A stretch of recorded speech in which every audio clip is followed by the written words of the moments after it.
Bonsoir, chers amis. Bonsoir, bonsoir. Comment allez-vous? Assalamu alaikum. Bienvenue dans notre moment de partage autour de la parole du Seigneur.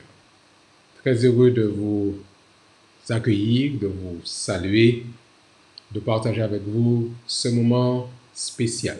Vraiment, c'est toujours une joie. Nous sommes presque à la fin de la semaine. Aujourd'hui, c'est déjà jeudi. Mais nous nous retrouvons comme chaque soir à 19h30 heure du Sénégal pour partager avec vous, chers amis, un moment unique, un moment spécial en compagnie de notre Dieu. C'est un moment de réconfort, comme nous l'avons appelé, mais aussi un moment de partage autour de la parole de Dieu. Et je suis très heureux que vous ayez choisi d'être là avec nous, quel que soit là où vous vous connectez, que vous soyez connectés depuis Dakar, la capitale du Sénégal, que vous soyez dans les régions du sud ou du nord, que vous soyez dans la zone du bassin du Sahel, Mali, Guinée-Bissau, que vous soyez connecté un peu plus loin au Cameroun, en Côte d'Ivoire, ou bien que vous soyez connecté en France. Je salue déjà mes amis qui sont là, cousine Jacqueline qui est là et d'autres qui sont déjà connectés, Françoise. Merci d'être là. Ceux qui sont un peu plus loin, du côté de la chaîne des Antilles, à la Guadeloupe, bonsoir Gisèle, à la Martinique, ceux qui sont connectés un peu plus loin, en Haïti, nous vous saluons, nous vous aimons. Ceux qui sont connectés en République dominicaine, nous partageons avec vous ce moment avec grand plaisir, ou bien que vous soyez plus loin aux États-Unis, au Canada. Là encore, nous vous partageons notre amour. Merci d'être là. Nous voulons ce soir, comme nous le faisons chaque soir, prendre le temps de prier afin que Dieu puisse lui-même prendre le contrôle de ce moment, qu'il accompagne chacun d'entre nous. Voulez-vous prier avec nous, chers amis? Faisons-le. Merci Seigneur de ce que tu as été avec nous pendant cette journée. Nous ne savons pas ce qui a été vécu ça et là, mais quelles que soient les activités de la journée, nous voulons nous placer en ta présence, te remercier pour la vie que tu nous as accordée et t'inviter à prendre le contrôle de ce moment. Merci pour ton amour, merci pour ta parole révélée et merci pour cette opportunité que nous avons de partager avec nos amis du monde entier. Nous t'avons prié, Père, au nom de Jésus et pour ta gloire. Amen. Je veux saluer spécialement ceux qui se connectent de l'autre côté de l'océan, du côté de Madagascar et du côté de la Réunion. Nous avons quelques personnes qui se connectent là-bas, mais nous voulons les saluer et nous leur dire que nous sommes très heureux qu'eux aussi soient là avec nous pour partager ce moment autour de la parole du Seigneur. Comme nous avons commencé depuis lundi soir, nous sommes en train de découvrir ou de redécouvrir en détail le discours fondamental de Jésus-Christ. Et vous savez, chaque maître a un discours, a un message. Et Jésus-Christ est le maître par excellence. Et alors qu'il était avec ses disciples, qu'il commençait son ministère, il va s'installer là sur cette colline, dans cet endroit bien particulier, créé presque comme une chaire, où il est là assis, et puis le peuple et les disciples peuvent venir l'écouter quand il va présenter sa déclaration d'ouverture du message du Christ. Et je vous invite à continuer avec nous la réflexion. Ce soir, nous sommes dans l'évangile selon Matthieu. Nous avons commencé depuis quelques soirs. Et là, nous irons dans le verset, et Matthieu chapitre 5 et au verset 8. Je dis bien Matthieu chapitre 5 et le verset 8. Lisons ensemble ce que dit le texte. Vous allez trouver Matthieu chapitre 5 et au verset 8. Nous sommes dans cette portion qui est aussi appelée les béatitudes. Heureux ceux qui ont le cœur pur, car ils verront Dieu. Il est intéressant d'entendre qu'à chaque fois que le Christ va ponctuer son discours par cette phrase importante, heureux ceux, bienheureux sont ceux. Et ceci laisse clairement comprendre que le projet de Dieu, c'est un projet de bonheur. Un projet où il souhaite que vous et moi, son peuple, ses enfants, nous soyons heureux. Il est important de réaffirmer la volonté, l'intention divine pour chacun d'entre nous. Dieu n'est pas dans cette dynamique de pouvoir voir des gens pleurer. Ce n'est pas son plan. Son projet n'est pas que nous soyons attristés, que nous soyons alarmés. il dit bienheureux, heureux. Et il l'a dit plusieurs fois pour que nous comprenions l'importance de son intention. Il l'a répété en séquence, répété, pour que l'information reste. Dieu, chers amis, a un plan de bonheur pour chacun d'entre vous. Et je voudrais que vraiment que vous puissiez saisir cette information, l'intégrer. Le plan de Dieu, c'est un plan extraordinaire, un plan fantastique, un plan de redressement général pour chaque individu, quelle que soit son histoire et quelle que soit sa réalité présente. Alors, parvenu à ce point de son discours, Jésus va dire à ceux qui l'écoutaient ce soir-là, ce jour-là, heureux sont ceux qui ont le cœur pur. Alors, vous vous rappelez qu'il avait déjà dit au précédent, il avait déjà dit auparavant, dans cette approche de son plan, il avait dit « Heureux ceux qui ont les pauvres en esprit, car le royaume des cieux est à eux. Heureux les affligés, car ils seront consolés. Heureux les débonnaires ou heureux les doux, car ils hériteront la terre. Heureux ceux qui ont faim et soif de la justice, car ils seront rassasiés. » Et puis, il arrive maintenant, après avoir dit heureux les miséricordieux, car ils obtiendront miséricorde, il arrive maintenant en disant heureux ceux qui ont le cœur pur, car ils verront Dieu. Bienheureux ceux dont le cœur est pur, car ils verront Dieu. Alors, il est intéressant de comprendre que le Christ maintenant s'adresse au cœur. Le cœur est, selon les Écritures, l'organe de la vie morale, le siège de la vie morale. Il ne parle pas de la pompe qui alimente notre poitrine, qui alimente le cœur, le corps ensemble. Il parle plutôt de ce cœur moral, le siège des décisions morales. Et il dit, le Christ, dans ce discours magistral, heureux ceux dont le cœur, dont la moralité est pure. Heureux de ces personnes qui sont exemptes de toute forme de fausseté, de toute forme de duplicité, de toute malice et de toute tromperie. Ceux qui ont le cœur pur, ce sont ceux qui sont dès à présent libres de tout sentiment de culpabilité. Et ils auront, la promesse qu'il fait, ils auront l'immense privilège de voir Dieu, qui est lui un être pur par essence. Alors, dans le flot de la pensée du Christ, tel que nous pouvons le découvrir dans ce texte, après le désir de justice, qui est un désir légitime, que Dieu reconnaît en nous, cette réaction, comme nous disions, cette sainte indignation face à toute forme d'injustice.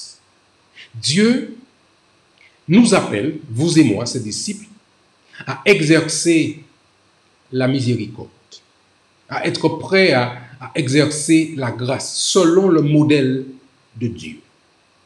Mais maintenant, le Christ veut aller un peu plus en profondeur. Il veut aller un peu plus à l'intérieur pour scruter les motivations profondes. Alors, il est vrai que la personne ne peut savoir les motivations de nos actes. Pourquoi nous faisons ce que nous faisons. Mais le Christ, lui, a cette capacité de pouvoir lire dans notre disque dur, de pouvoir lire dans nos cœurs. Et il connaît les motivations. D'ailleurs, c'est le prophète Samuel qui disait que Dieu, l'homme regarde à ce qui frappe les yeux, mais Dieu regarde au cœur.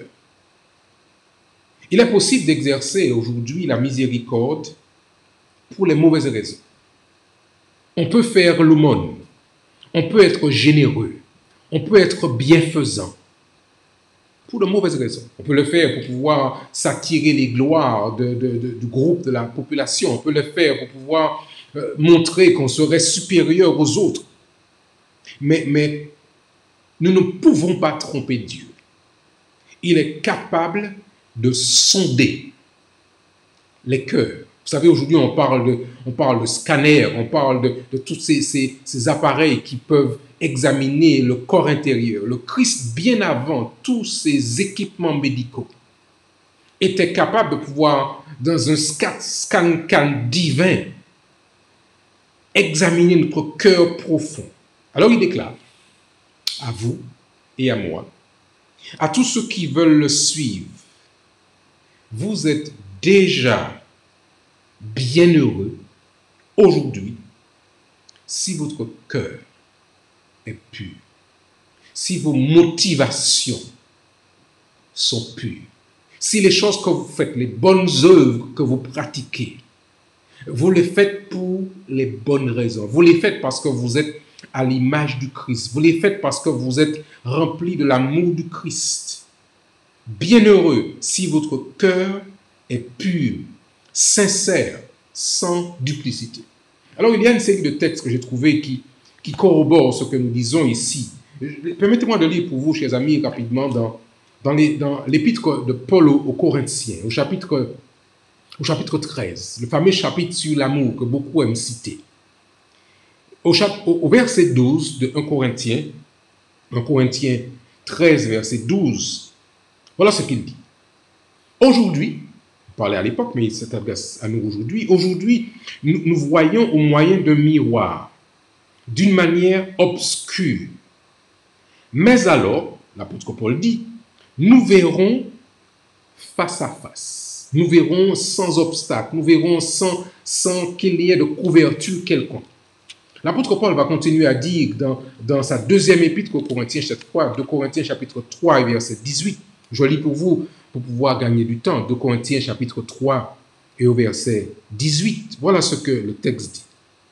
Nous tous, qui, le visage découvert, contemplons comme dans un miroir la gloire du Seigneur, nous sommes transformés en la même image, de gloire en gloire, et il termine comme par le Seigneur l'Esprit. Nous sommes, dit-il, transformés de gloire en gloire. Et puis, il va dire dans ce dernier texte que je voulais lire avec vous ce soir, 1 Jean chapitre 3, verset 2, juste avant le livre de l'Apocalypse, l'épître de Jean, 1 Jean chapitre 3, et au verset 2, cette phrase que je voudrais partager avec vous, 1 Jean 3, verset 2, 1 Jean 3, et le verset 2, voilà ce qu'il dit. Bien-aimés, nous sommes maintenant des enfants de Dieu. Et ce que nous serons n'a pas encore été manifesté. Mais nous savons que lorsque cela sera manifesté, nous serons tous semblables à lui parce que nous le verrons tel qu'il est. Et le verset qui suit, verset 3. Quiconque a cette espérance en lui se purifie comme lui-même est pur. Mes chers amis, bien-aimés, dans ces 100 jours de prière, dans la démarche que nous avons entreprise, Dieu est en train de véritablement faire un travail en profondeur parce que pour que la puissance du Saint-Esprit se déverse sur chacun d'entre nous, notre cœur doit être pur. Notre état d'esprit, notre motivation, nos mentalités doivent être littéralement purifiées par le Saint-Esprit. Et donc l'apôtre Jean, quand il dit ici, mes chers enfants, mes petits-enfants, bien-aimés, ce que nous serons n'a pas encore été manifesté, mais nous savons que lorsque cela sera manifesté, nous serons semblables à lui. Nous voulons être comme Jésus. Nous voulons être semblables à lui. Parce que cette espérance qui est en nous, il dit, se purifie comme lui-même est pur. Il y a un chant ou un cantique du recueil Hymne et louange que j'aime beaucoup, que vous avez peut-être déjà chanté. Voir mon Sauveur face à face. J'entends des gens qui fredonnent déjà avec moi la mélodie. Voir Jésus dans sa beauté, aux joies, aux suprêmes grâces, au bonheur, félicité. Et quand le Christ dit dans cette béatitude, heureux ceux qui ont le cœur pur, car ils verront Dieu. Si j'ose poser la question ce soir, qui veut voir Dieu? Qui veut le rencontrer? Vous me direz, mais quelle question? Nous voulons tous voir Jésus. Nous voulons tous rencontrer la personne du Christ. Nous voulons tous poser nos yeux sur celui qui a les mains percées, qui a le côté percé, qui a accepté de mourir sur la croix du Calvaire. À quoi il ressemble, Jésus? Nous n'avons pas de photo de Jésus. Et il a voulu ainsi. Il n'y a pas de vidéo qui présente Jésus, à quoi il ressemble. Toutes sortes d'idées se sont faites sur à quoi ressemble Jésus. Mais un jour, nous le verrons face à face. C'est le désir de mon cœur, de pouvoir voir Jésus, de pouvoir tomber à ses pieds, de pouvoir l'adorer et de pouvoir vivre avec lui pendant l'éternité. Cette promesse est une promesse certaine. Et aujourd'hui, Dieu nous dit, heureux ceux qui ont le cœur pur, car ils verront Dieu. C'est ce que je vous souhaite, à vous qui nous écoutez ce soir, à vos parents, à ceux qui vous sont chers. Voir Jésus, pas le voir au loin. Vous savez, quand il reviendra, il est dit que tout genou fléchira. Mais certains seront ressuscités ou verront Jésus juste pour être détruits par sa gloire.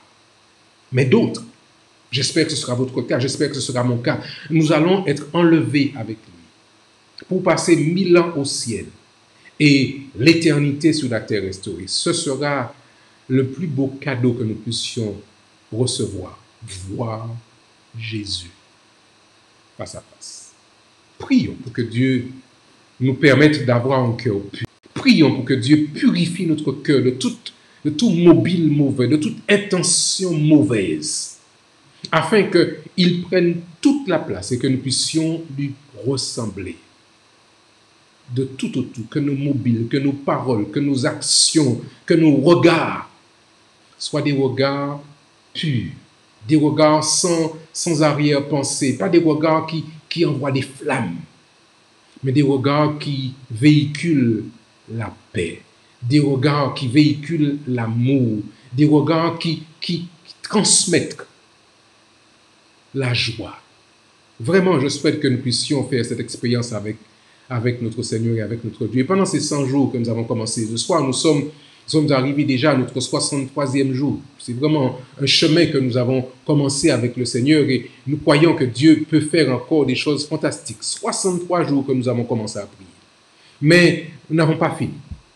Nous voulons le faire soir après soir pour que Dieu continue ce travail de transformation profonde, qu'à la fin de ces 100 jours, nous puissions vivre un renouveau spirituel sans précédent. Ellen White déclare dans son livre Thought from the Mount of Blessing, à la page 26, cette phrase que je voudrais partager avec vous. Le Saint-Esprit prend la vérité concernant Dieu et celui qu'il a envoyé pour l'ouvrir à l'intelligence et au cœur. Les cœurs purs, dit-elle, voient Dieu dans une relation nouvelle et attachante, comme leur Rédempteur, et tandis qu'ils discernent la pureté et la beauté de son caractère, ils aspirent à refléter son image.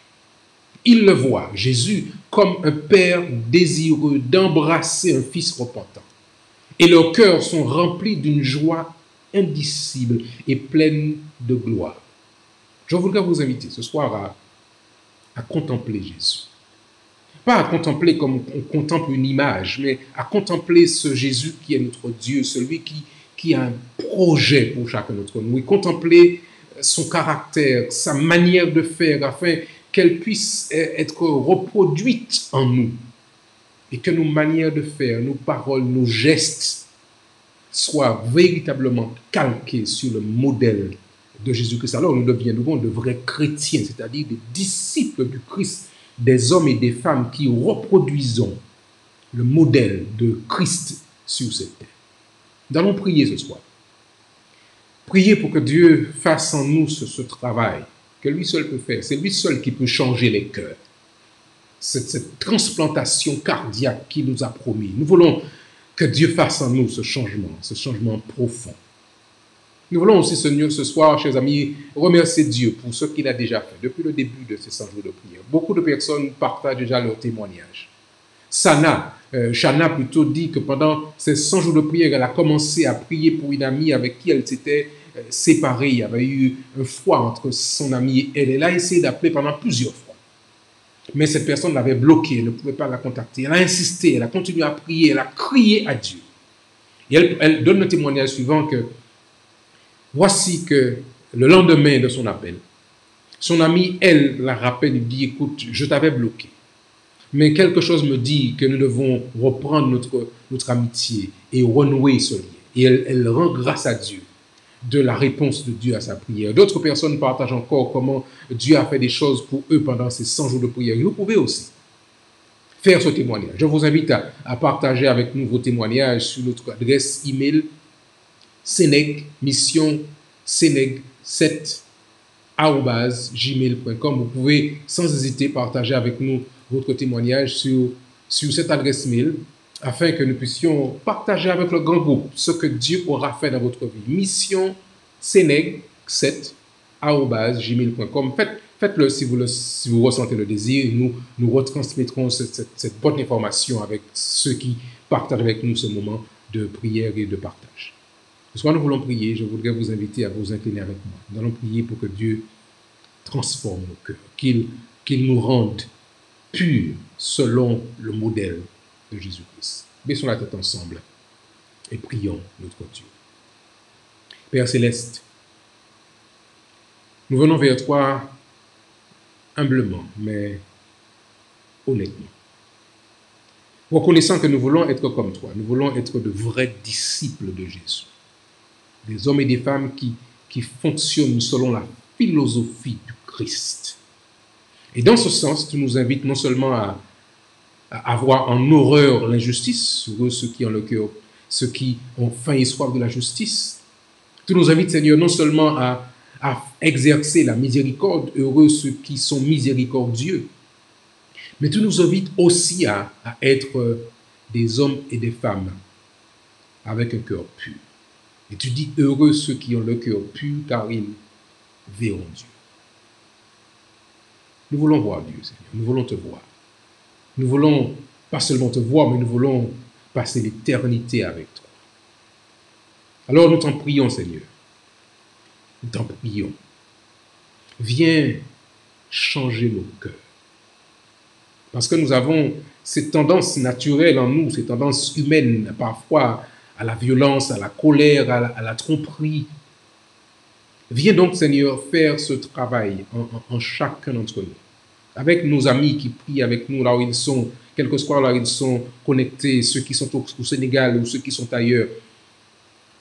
Réponds à cette requête que nous te faisons afin d'opérer ce changement dans nos cœurs.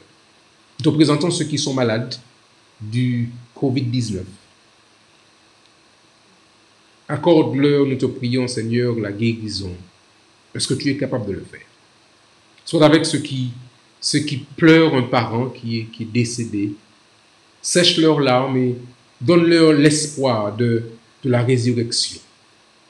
Soit avec ceux qui sont dans les équipes médicales, qui accompagnent ces malades, que tu puisses là encore, Seigneur, les fortifier et renouveler leur force dans cette démarche. Nous voulons, Seigneur, te présenter pour tous nos amis, frères et sœurs dans le monde entier, aux îles Fidji, qui cherchent à mettre de nouvelles dispositions en place pour prêcher l'Évangile.